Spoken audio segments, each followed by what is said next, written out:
Let's focus in on state politics. Publicly, they seem to be on the same page, but those of us who've been covering this year-long pandemic know there have been some differences. How best to assess the relationship between Governor Charlie Baker and Boston Mayor Marty Walsh? Rob, we'll start with you. Well, I think it's been up and down, but mostly positive.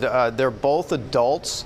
They both put policy in front of their personal differences, unlike President Trump and Nancy Pelosi, who've done this kind of, back and forth, juvenile, punch-drunk thing over the last 4 years. So I give them both credit. They're from different parties, but they're putting the people first. Marianne, do you agree? Great partnership, no question about it. Has it had its up and downs? Yes. I mean, are people's nerves frayed? Sure. But they've been really complementary to one another, and I think a better appreciation of that partnership came to fore when it looked like Marty Walsh was being considered for Secretary of Labor, and everybody wanted him to stay so they can continue to address this problem together. They both obviously did have some differences, but they were very good about keeping it quiet and making sure that they were sort of on the same page publicly for the most part. So let's talk about that very thing, a third term. We'll begin with Charlie Baker. Are there any, and he's not up this year, but are there any doubts, Marianne, that Charlie Baker will run for a third term? I'm 99.95% sure that he will run again for a third term. I think but for the pandemic, it was a slam dunk. I'm sure he's tired of the protests and everything else, but it's a big accomplishment to have gotten through this, no matter, even though I think he's not doing as well as he once did. Hard to see anyone taking him out for a third term. Rob? I have a lot of doubt because I think Marianne put her finger on it. Managing in the pandemic has been very hard and very tiring, not just for Charlie Baker, but for all elected officials. It takes all the fun out of being governor, out of being a mayor.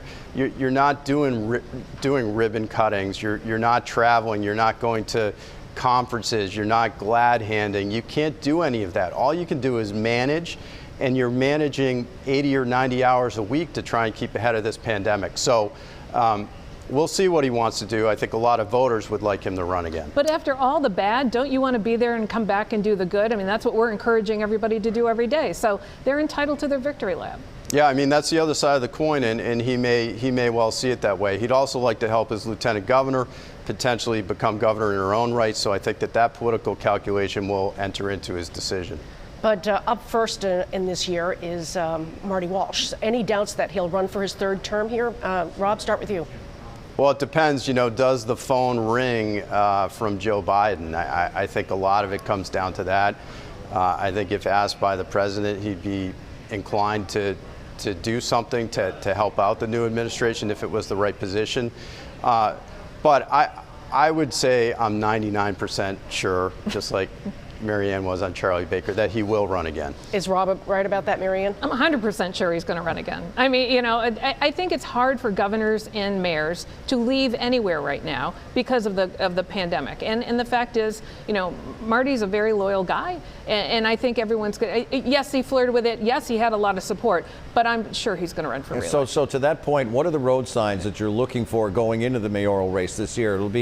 Will it be about issues? Will it be about personalities? Marianne, let me start with you. Well, first, will Andrea Campbell and Michelle Wu be competitive? Can they raise the money? Will they raise their profiles? Will they go up in the polls? I think that's something we have to look for first and foremost because it's quantifiable. After that, it's really, the pandemic, maybe we're coming out of it and starting to go back to normal when people would be casting their ballots in September. So I think Marty Walsh has an opportunity to tell his story about the great success he's had in the face of the worst thing anyone ever could face as mayor, and I hope we don't go through anything like this again at the very time people are casting their votes. So I think it's a tough thing. And Rob, will the field get larger than it is right now?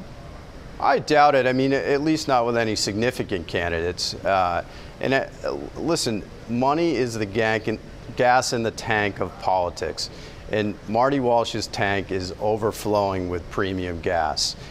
These challengers, if they're going to give him a run, if they're going to get down the road in this race, they have got to do better with money than they're doing right now. They've got to probably outspend Marty Walsh to win.